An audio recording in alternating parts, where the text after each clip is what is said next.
Kembali tetangga kita bikin gebrakan yang menyatakan tentaranya terkuat kedua di dunia. Tapi pada kenyataannya saat tentara Malaysia hampir pingsan karena latihan menyelam, Malaysia minta bantuan Indonesia. Dunia pun meminta TNI bukan Malaysia untuk mempersiapkan tentara keamanan yang akan dikirim ke Gaza. Di saat Indonesia membela habis-habisan Palestina, dari mulai menolak atlet Israel ke Jakarta hingga mengirim pasukan ke Gaza, Malaysia justru malah asyik berjoget dengan sekutu Israel di Kuala Lumpur, yang katanya Malaysia paling Palestin, tapi pada kenyataannya siapa yang terdepan membela Palestina? Hal ini pun membuat ahli politik Malaysia mengecam keras dan merasa malu. Mari kita gas ke videonya.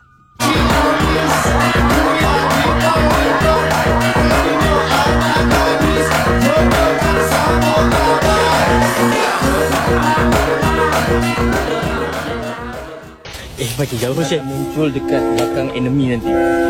Kalau kita dah lurking, faham tak? Malaysia adalah negara yang kedua tentera terkuat di dunia tau, dengan jumlah anggota tentera seramai 429,000 orang dan mempunyai seramai 110,000 orang ahli tentera yang aktif. Malaysia juga mempunyai sebanyak 26 unit jet tempur, 42 unit helikopter, 48 unit kereta kebal dan 56 unit pelancar roket. Oleh itu, dengan peruntukan ketenteraan yang boleh dikatakan agak tinggi, iaitu sebanyak 20.1 bilion pada tahun lalu, walaupun ketinggalan sebanyak 125 kali ganda daripada peruntukan ketenteraan Amerika Syarikat. Nice. Boleh tahan juga kan negara kita ni? Aku bernama Hasan, berpangkat sarjana dari Askar Melayu. Ketika operasi mencari dan menyelamat, seorang anggota tentera darat, Lance Corporal Adrian Daintin, 25 tahun yang dikuatiri lemas ketika latihan menyelam di perairan Pulau Undan Selasa lalu disambung semula pukul 7 pagi tadi. Pengarah Maritim Melaka dan Negeri Sembilan, Kapten Maritim Iskandar Ishak berkata, sektor pencarian mangsa meliputi kawasan seluas 1,040 km persegi itu belum menemukan sebarang petunjuk. Katanya Pusat Penyelarasan Cari Lamat Maritim MRCC Putrajaya telah memaklumkan kepada Badan Nasional Pencarian dan Pertolongan Basarnas Indonesia bagi membantu operasi tersebut.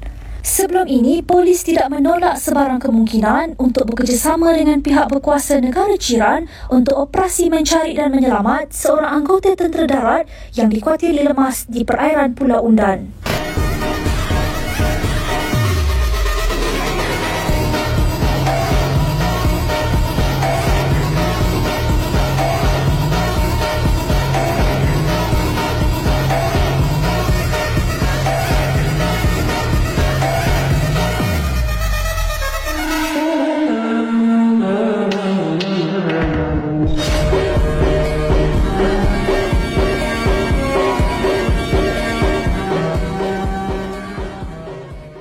Prabowo Subianto menyatakan kesediaan negaranya menghantar tentera pengaman dalam usaha menguatkuasakan gencatan senjata di Gaza jika diperlukan.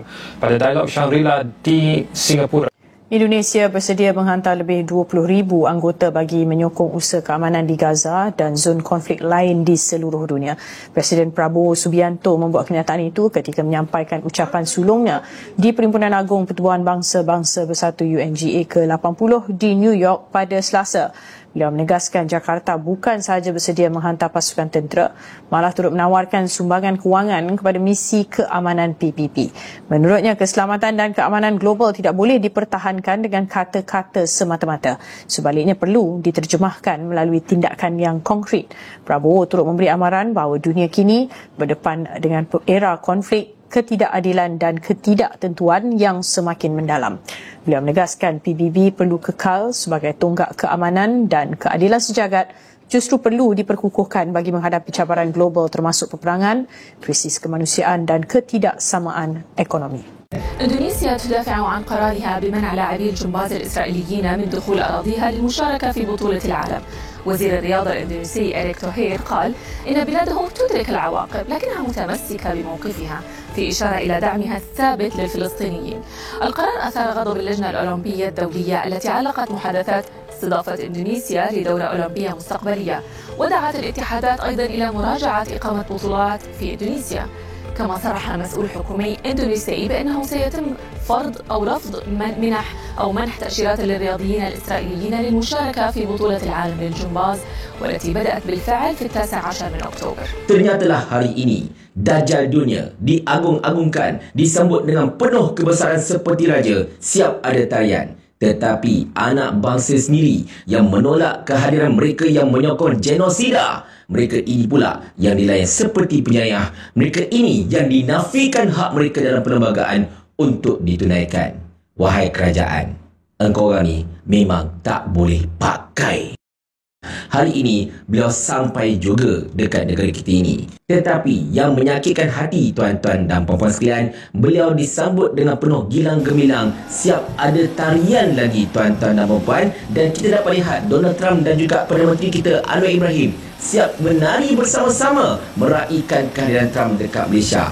Dan pemandangan inilah yang benar-benar menyakitkan hati kita sebenarnya kalau ikutkan. Tetapi itulah, kita semua tahu yang hari ini sepatutnya berlangsung himpunan untuk membantah keadaan Trump dekat Malaysia.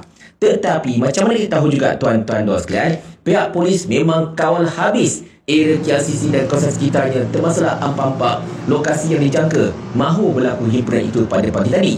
Selepas berpusing sana berpusing sini, akhirnya peserta-peserta himpunan bersetuju untuk berhimpun di tempat lain, iaitu di dataran Merdeka, jauh daripada lokasi. Donald Trump pun takkan nampak kita berdemo tuan-tuan dan puan-puan, kerana kita berhimpun jauh dari lokasi persidangan semuncak ASEAN yang menyaksikan Trump ada tu. So macam kelakar, macam pelik dan macam bangang punya juga tuan-tuan dan puan-puan. Alasan polis ialah, kita takutkan keselamatan, faktor keselamatan. Wahai polis, korang tengok orang-orang Malaysia ini berhimpun.